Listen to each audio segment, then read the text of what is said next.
what's up, everyone? Oh, look at that, man. I already dropped internet once since going live. Let's see if we can make it twice. I think I'm the only one more cursed than Luke Thomas. I'm sure you've all heard the Fight Island stories. Hello, everyone.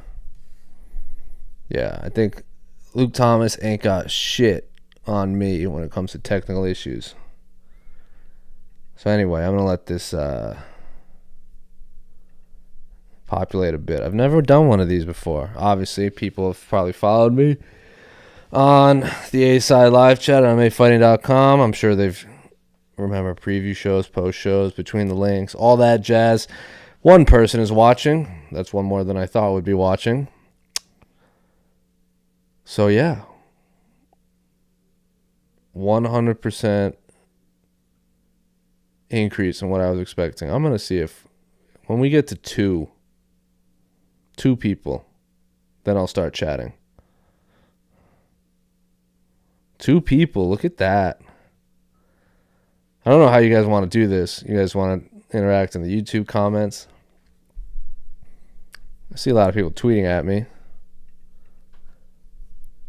I'm a terrible host, by the way. I have no idea how to do this. I just decided to do this today. After dealing with the Jake Paul, Ben Askren tomfoolery today, I figure why not talk about literally anything else besides fighting. 4 people are watching. That's 4 more people than I thought was going to happen. My handsome boy, Derek Lombardo. Shout out, Julia Chuggerman. Says true that.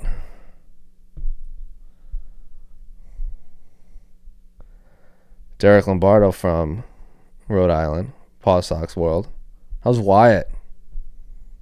I haven't seen him in a while. I believe Derek. Look at that. Second internet drop. I'm shooting for 3. Just bought 100 bullets. Will I enjoy? From Derek Lombardo. 100%. Pun intended.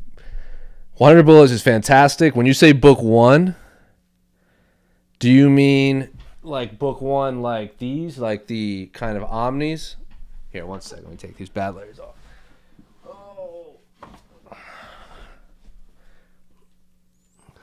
When you say book 1, do you mean like a thick book like this guy? Or do you mean like the smaller one? I think they have 12, maybe 10 smaller trades, and then they have like a big deluxe one. So, yeah, 100 Bullets by Brian Azzarello is fantastic. For those of you who don't read single issues, I refer to single issues as floppies.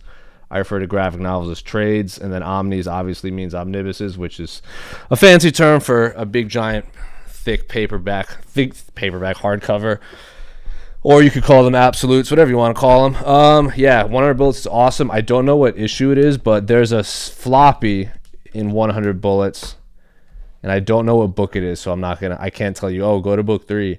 There's a single floppy that is one of the single best floppies that I've ever read. I'd probably put it one of the 25 greatest floppies ever. That I've obviously not read every comic book ever, not even close, but in my mind, it's one of the best. I'm not as big a Brian Azzarello fan as everyone else is. 100 Bullets is great. I know he basically wrote Dark Knight Master Race with Frank Miller. He wrote Joker.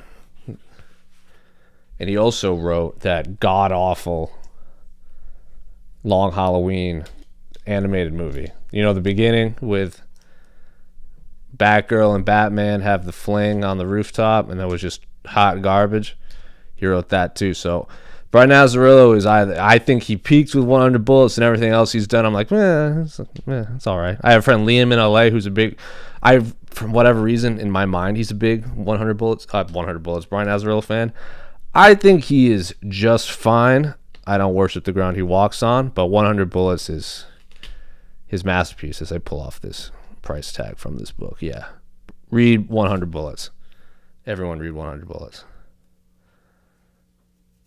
They're expensive too. I found these all, like, I think volume 5 of this is like $70 on Amazon for no reason. It's those stupid collectors that collect and flip.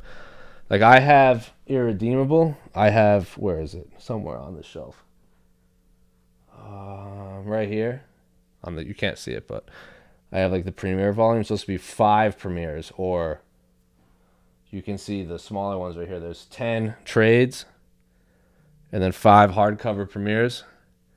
And volume 4 is like $600 for no reason. And it drives me absolutely insane. If someone has volume 4 of Irredeemable Premiere Edition and they want to sell it for less than $100 because that's all it's worth, hit me up, because I'm not dropping $400 on a hardcover. No, I dropped $400 on one book in my entire life, and that's way up there. I'll talk about it another time. Memories, people that follow me on Twitter, I bought it and I could not stop talking about it when I was on Fight Island. John Morgan and Oscar Willis, my fellow MMA media members, heard all about it. But yeah. Well, how did we get on this tangent? Time Capsule. Man, Derek Lombardo bought book 1, Time Capsule. Look at that. I can put it on the screen. Does Time Capsule still exist? That was one of my go-to spots in Rhode Island growing up. Time Capsule Comics. Record store next to it. It was that. Well, growing up, it was Stadium Comics. Then that closed. And then Time Capsule, Fantasy Zone, I think in North Kingston. And then there was Wayne's Cards and Comics down the street from me. And then there was this massive emporium in Greenville. I can't remember the name of it. Also read Blankets on your recommendation. Blankets is pound for pound one of the 10 greatest graphic novels I've ever read. Though, if you read Blankets, you should probably read Habibi as well. I have a Blankets tattoo on my arm, of course. And I have a Habibi tattoo on my leg. Which leg is it? This leg? I have a Habibi tattoo on my leg.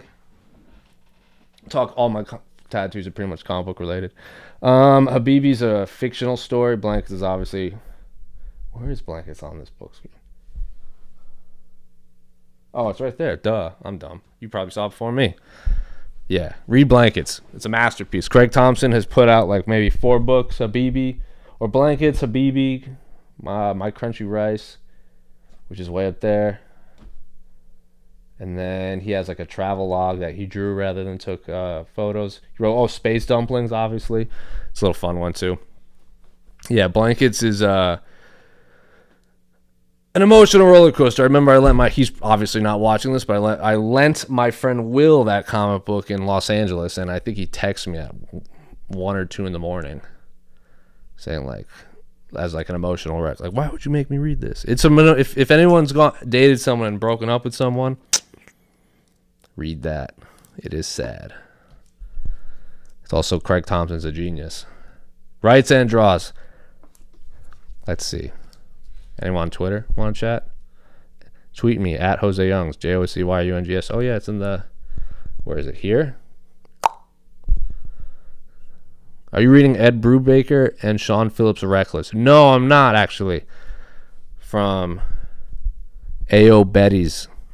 AO Aim Higher 420 on Twitter. I'm not, actually, but I go to Samurai Comics in Phoenix... and I see it in the front all the time. I think they were doing a deal where you could buy it and it was autographed. So it's on my list. I just have so much to get through that I can't start something new until I finish them. I can't add anything else. Sup, from Kristen King. Longtime fan. How do you organize your collection? So Kristen King is another MMA media member. You obviously remember her from the A-side. She's been on Between the Links.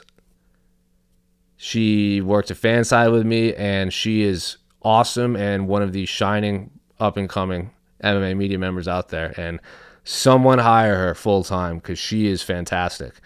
There needs to be more women in the workspace now that we lost Esther Lynn, and I think she is going to be one of the best moving forward. But she also went to the comic book store with me in Las Vegas. She knows what I'm talking about.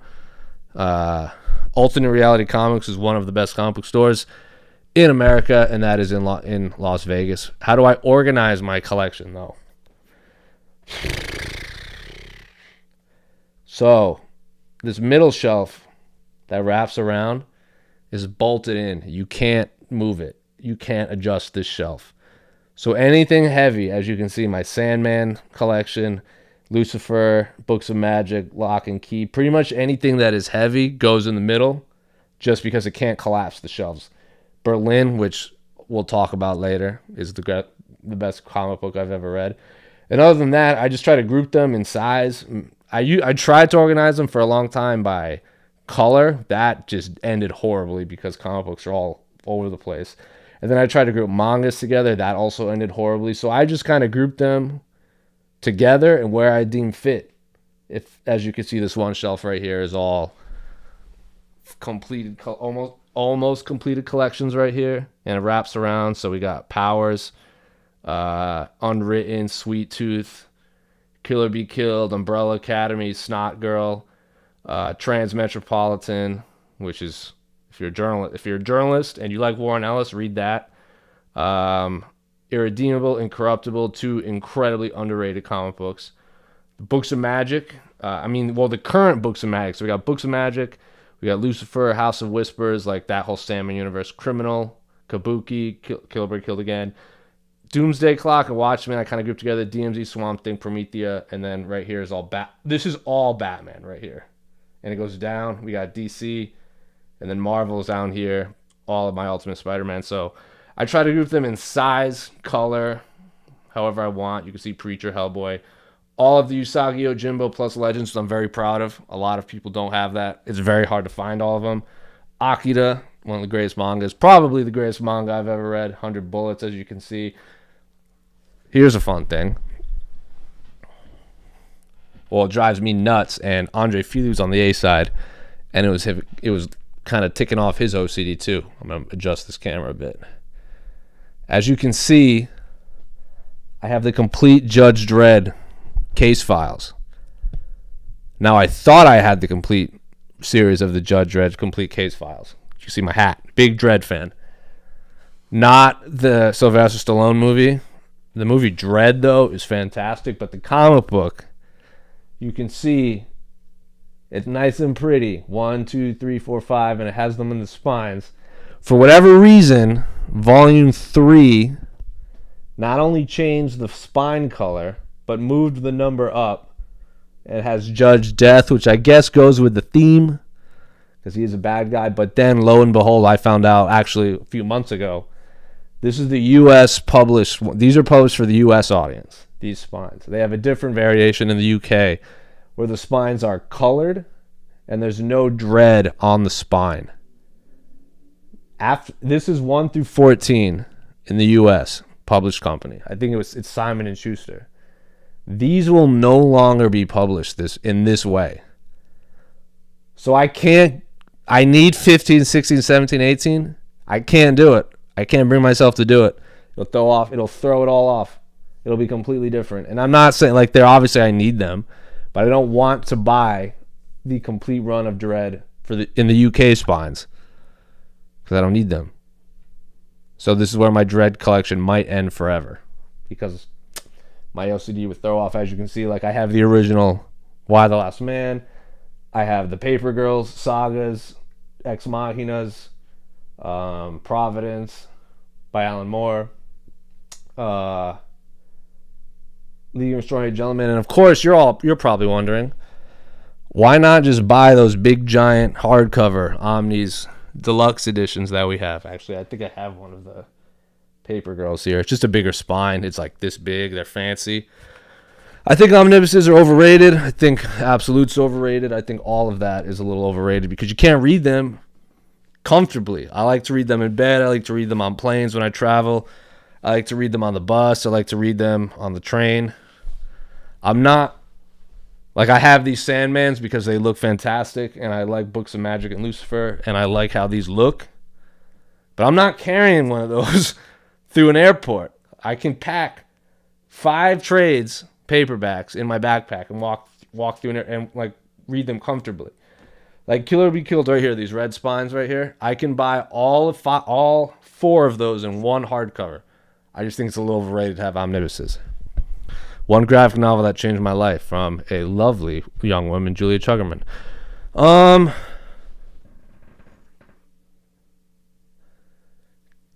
The Dark Knight Returns was a big deal for me when I was little. Obviously, growing up now, I know it's not the greatest comic book ever, but that was for a long time the best comic book I ever read. But then you mature. The Watchmen blew my mind when I think I read that when I was 11, maybe 10 years old in 2000, 2001. But a lot of people consider that the greatest comic book ever. I won't argue. Yeah, I got nothing else to say about that. Watchmen is pound for pound one of the best. Cross Game, this manga Cross Game, it's about baseball, and I'm sure everyone is gonna be like, "Wow, that just sounds stupid." It's like about junior varsity and varsity baseball in Japan. It is so good and one of the best character-driven stories I've ever read. And I used to read them on the bus because I used to take a bus 2 hours one way to go to work at Fanside. 2 hours one way, 2 hours back. So about four and a half hours a day on a city bus in Arizona in July. Goddamn, that was brutal. Anyway, I used to pack a bunch of graphic novels and read them on the bus. And I would leave work early just to read Cross Game. So Cross Game was it's just such good writing. And the anime is good. And you don't have to like baseball to like it. Hellboy, I think, was a life-changing moment for me. I tattooed it on my arm for a reason. Persepolis, obviously, I think that's a kind of a rip, like everyone says that. Calvin and Hobbes, which I also tattooed on my arm. I read when I was 7, and that's still, to me, the greatest comic strip ever. I have all of them right there. But speaking of comic strips, you might not be able to see it. Let me adjust this too. Blam! What's up, Doom? Dykes to Watch Out For right here by Alison Bechdel, I think, is also, like, if you don't want to read The Peanuts or Calvin Hobbes, or actually no one read Garfield, Dykes to Watch Out For by Alison Bechdel is also a masterpiece. I got to get that tattooed on my body at some point. Sandman absolutely blew my mind when I was 13 when I read it. There's I think issue 25 or 26, Midsummer's Night's Dream is the single greatest floppy I've ever read in my entire life. Sound of Her Wings, which I think is issue 6 or 7, the introduction to Death, who I have tattooed on my arm right here. Probably up there too. 24 Hours is a grisly issue. It's also all on Audible. Kat Dennings, is that her name? Plays Death. It's all pretty fantastic. What else? Ultimate Spider-Man. Okay, a lot of people don't like Spider-Man. I probably read more Spider-Man than most people in their lives.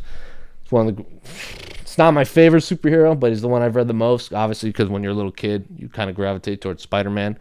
I was a Daredevil, Spider-Man, Ghost Rider fan, surprisingly, for years. Ultimate Spider-Man right here. I can go back to at any point in my life and get enjoyment out of it. I think it's the best run ever in Spider-Man. Go read it. Any plans for a Venom tattoo by Kristen King? I'll get to that in a second.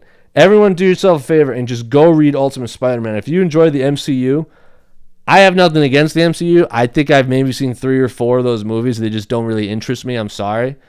But I went out of my way to watch one. I think the first. No. Which one?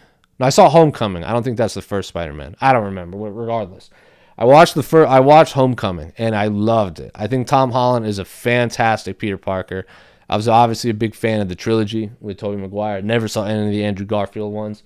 But Ultimate Spider-Man is 10 out of 10 a good time, and then that's how they introduce Miles Morales, for anyone that plays that video game, which I've also never played, I'm sorry. Or Spider-Verse, the movie, blew my mind. I was real emotional about that too. The Spider-Verse comic right here, this thick white one, is very complicated. And if you've never read a Spider-Man comic book in your life, or seen any of the shows, or read the Stan Lee comic strip or anything, it's very insider baseball and meta, and I love everything about it. Preacher up there is obviously very violent. I tried to watch the show and gave up because it's hot garbage too. Even though I have a friend or two that is in it, but it's just not that great. Straight Bullets is probably the best crime comic book I've ever read, and then Love and Rockets, you can't go wrong. I think the Hernandez brothers are demigods to me, and I met Gilbert once, and I literally was at a loss for words. I didn't know what to say. I was at a zine fest in LA, and I was watching a lecture, and someone was standing next to me, and then he said, "Excuse me, it's my turn," and I turned, and I had been sitting next to Gilbert Hernandez for about 30 minutes, and I had no idea. And I was completely tongue-tied because growing up in a Hispanic household, here you go, let me adjust this. Growing up in a Hispanic household, the Hernandez brothers were right here. This collection right here were the men. They are still, to this day, one of the greatest ever. And they changed comic books forever. Anyway, any plans for Venom tattoo? No.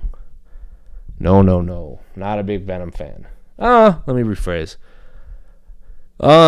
Indifferent. I think he was kind of overblown in the 90s. I think kind of what they ran into with the Joker for a bit, where it seems like any time they needed to sell comic books, they just wrote Venom into it, even if it didn't make any sense. Like, oh, Silver Surfer, we need to bump up their sales. Let's add Venom and Carnage because they're popular. Just a little over, like, what's the phrase? Like, I just didn't need it all in every single issue. I'm not a big Carnage guy for the same reason. I think they're very interesting characters. It's somewhere on here, the first ever Carnage issue. The first ever issue with Carnage I have somewhere on the shelf. I have Maximum Carnage, which was about 2 months too long back in the 90s. So, very indifferent to the symbiote world. I love the current Spider-Man with, what do you call it? Null, God of the Symbiotes. It's going on right now. King in Black run. I love that series. I think it adds a lot of lore to the planet of the symbiotes, and if you've seen that movie, that movie was whatever. It is what it is. I thought it would have been a lot better if he was the bad guy, or if it was just a straight horror movie. I love Tom Hardy. Venom's fine. I thought it would have been a cool movie, but it wasn't. Yeah, go read King in Black, which is going on right now. Null is the god of the symbiotes, and I believe, spoilers, Captain Universe was just unveiled as like the antithesis, so like the god of light. So like the King in Black is the king of, or like the god of nothingness and death. Not even death, but just like the nothingness of the world. And he's like unstoppable. And he's come to Earth. It's blah blah blah blah. And I think his antithesis, so like the god of light, king of light, is Captain Universe, which is I remember when they were kind of teasing it. People were like, "Oh, it's got to be Thor. It's got to be Silver Surfer. It's got to be this. It's got to be that." And they kept in the floppies in the run. They were like, "No." And then I don't know anyone that picked Captain Universe, so I thought that was a good twist. Kristen, this is not a serious question, and you know that. Do I plan on getting a Deadpool tattoo? No. Never. If someone has a Deadpool tattoo, I'll pay them to get it removed. I think Deadpool sucks. I think Deadpool sucks a lot. No comment. If anyone remembers my time from Total Nerd when I worked at Ranker and I would do those videos, I did like a 15-minute video on why Deadpool sucks ass. Yeah, got a lot of... It was 50-50. A lot of people liked that video. A lot of people hated that video because there's a lot of Deadpool fans, but the same people that like Deadpool like Spawn. It's just boring to me. And I know people are going to be like, oh, Israel Adesanya has a Deadpool tattoo. You like Izzy. I like Israel Adesanya as a fighter just fine. But I don't openly root for fighters, nor do I have fighters that are like, oh, I hope this guy wins or anything. Like, I can like Israel Adesanya as a fighter. I still think Deadpool sucks. There's nothing redeemable about that character. He's lowest hanging fruit. And I've tried to watch the Image Comics documentary on Amazon Prime, which is like obviously like Rob Liefeld, Todd McFarlane, and that whole people, and like Deadpool kind of came from that era with the Spawns and the revamped Venoms and Carnage and everything. And I got through about 20 minutes and I gave up because it was all like a self-congratulating pat on the back type documentary. And I don't have anything positive to say about Todd McFarlane or Rob Liefeld. And I think Todd McFarlane lives in Scottsdale. And I've never run into him in Arizona. I have a friend, Miguel, who feels the same way. And if there was ever an instant where we saw him in a restaurant or whatever, probably go fart on him.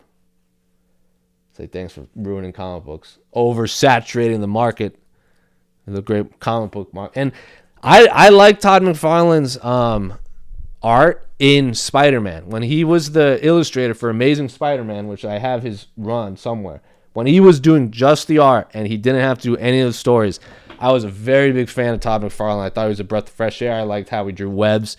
I liked how he drew Spider-Man swinging. I liked his portrayal of everything. And then when he got his own run just called Spider-Man, and it was like the first few issues were fine when I think it was when he tangled with the lizard, but it was like a horror movie. It was like a horror comic, and it was just like it was like a 10-year-old wrote it.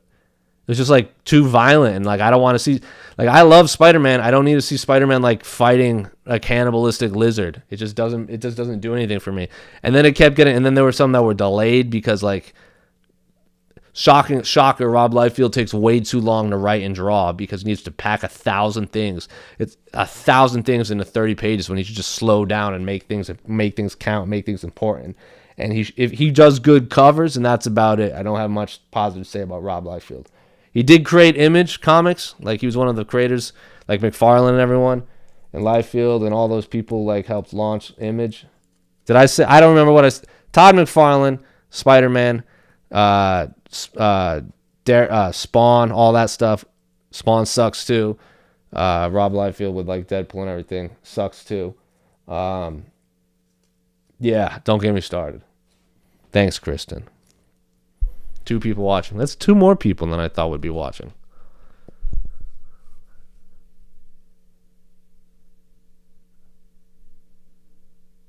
Let's see what else people are saying. The Twitters. Someone says, "Are you Luke Thomas?" Yes. Except worse.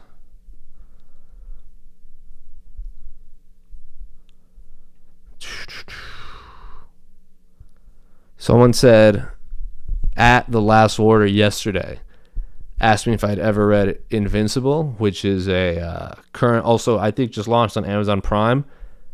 No.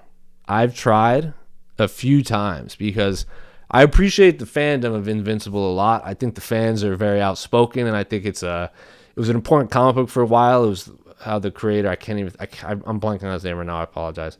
It was very popular in the Comic-Con worlds, and I think he held out enough. Like, they could have made that a TV show or movie years ago, and it would have done well, but I think he held off to the right time. I respect that, how he didn't just take the money immediately up front. I think he wanted full creative control over it, and I'm glad he made it a cartoon rather than a live-action movie.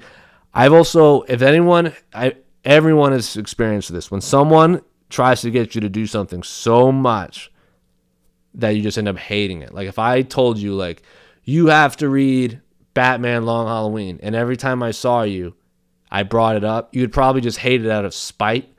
There was a comic book store in Rhode Island growing up called The Comic Doctor, and I remember when Invincible 1 came out, and he would not shut up about it. He just kept pushing it at me, and I'm like, I don't want to, so after a while, just out of spite, I hated it. And then it got really popular, and it was all over the Comic-Con scenes and all over the comic boards and everything. It was everywhere in the comic book stores.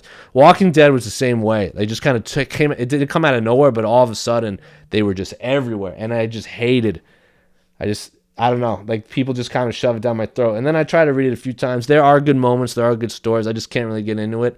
There are also certain tropes in comic books that I think don't belong in comic books. I don't have to get into it because it's kind of a grisly subject, but the gore and the death and the blood and everything are fine. There are certain scenes in comic books that don't belong in comic books, well, superhero comic books, because If it is in a comic book, it is what it is, but there's also in Kick-Ass 2. Not a Kick-Ass fan either. So, let's nip that in the bud. Kick-Ass 2. Kick-Ass 1 was fine. I got some enjoyment out of it. It was kind of a new breath of fresh air type thing. Like, oh, this is a cool little story. And they came out with the second volume, the second trade. And it was terrible. A lot of people found enjoyment out of it. It is nothing like the movie. Nothing. There's no way they could have put it in the movie. It got to the point where Kick-Ass, the movies, got so popular that Mark Millar is another guy that he never finishes. He doesn't finish stories. It takes him forever to in between comics. I'm still waiting on American Jesus Volume 2. I know they just relaunched it, but I wanted Volume 2, the continuated story. Anyway, Wanted as well. They never came out with the second volume. They were selling so many Kick-Ass graphic novels that all of a sudden they had this problem on their hand where Kick-Ass 2 had some horrifically graphic scenes. And not just violence. Like, it was gratuitous things that happened to a female character that did not belong in comic books. They had to rewrite it and redraw it because they didn't. All of a sudden, kids are like, "Oh, I want to read Kick-Ass 2," and like that, you can't have that in a kid's comic book. You shouldn't have that in comic books in general. But yeah, Kick-Ass. I don't have anything positive to say about Mark Millar because of that either. Like, forget that dude. So no, I haven't read Invincible, and I haven't finished Invincible. It's again, I will finish it at some point. I came dangerously close to buying. I think it's volume 2 and 3 of. I think San Diego Comic-Con had these variant hardcovers for the absolute omnibuses that you could only get at San Diego Comic-Con one year, and I got really close to buying 2 and 3. They're hardcovers of the omnibuses. And they looked beautiful, and they say like 2011 San Diego Comic-Con like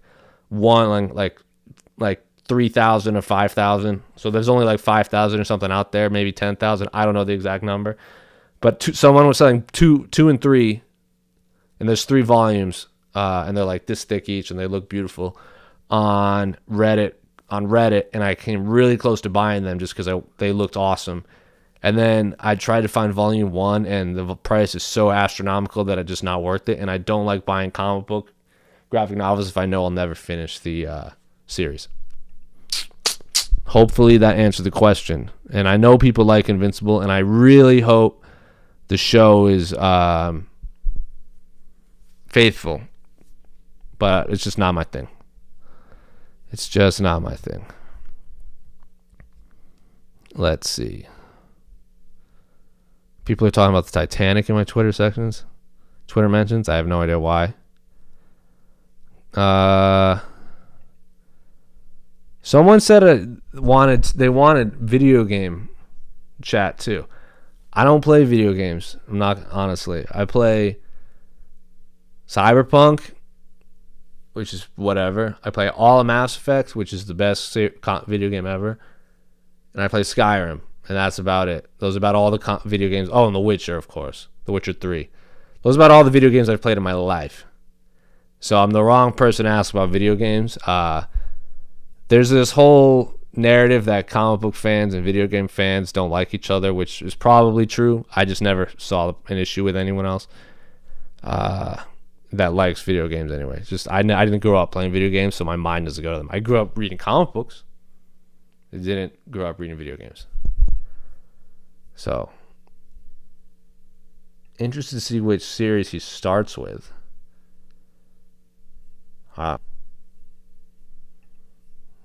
Anyway, we've been chatting for 32 minutes. I'll go 40 minutes. I'll go 10 more minutes. I have 2 people watching. Hello, 2 people. What are your names? You see a comic book behind me. You tell me. Let's chat.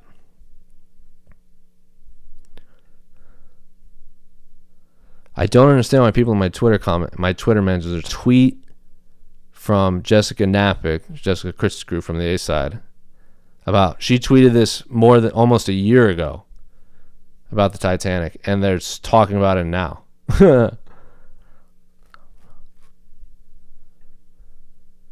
Anyway, moral of the story: no Deadpool talk. Well, I guess I'll talk about Deadpool if people want to. I don't like Deadpool. I don't like Kick-Ass. I don't like Mark Millar. I don't like Tom McFarlane.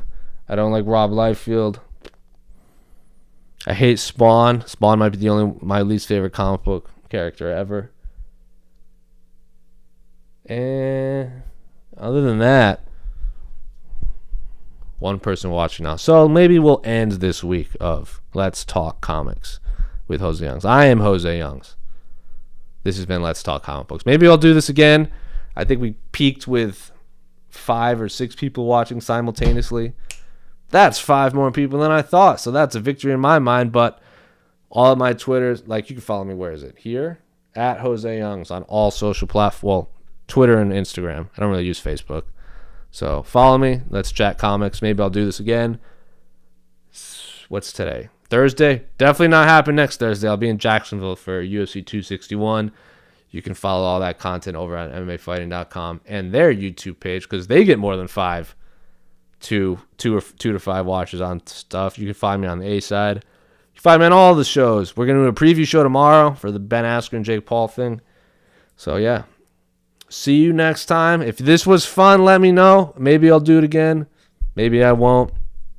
Chances are I probably will when I'm bored. So if you want a certain day, shoot. If not, I'm just going to be random. Anyway, peace, guys.